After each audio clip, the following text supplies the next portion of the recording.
Hey, welcome back to another video of how to use basics. In this video, we are going to learn how to swap cryptocurrencies in Ton wallet. First of all, launch the Tonkeeper application on your device. On the home screen, find and tap on the swap option. This will allow you to exchange different supported currencies. Now, select the cryptocurrency to swap.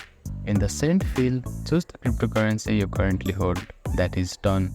On the Receive field, select the cryptocurrency you wish to receive. After that, input the amount of cryptocurrency you want to swap. This will automatically calculate the equivalent amount of the chosen token. Review the displayed exchange rate fee and the estimate amount you will receive after the swap.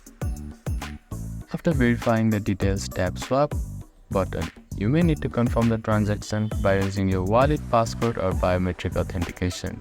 Once confirmed, the swap process will begin, and the swap cryptocurrency will appear in your wallet balance once the transaction is processed.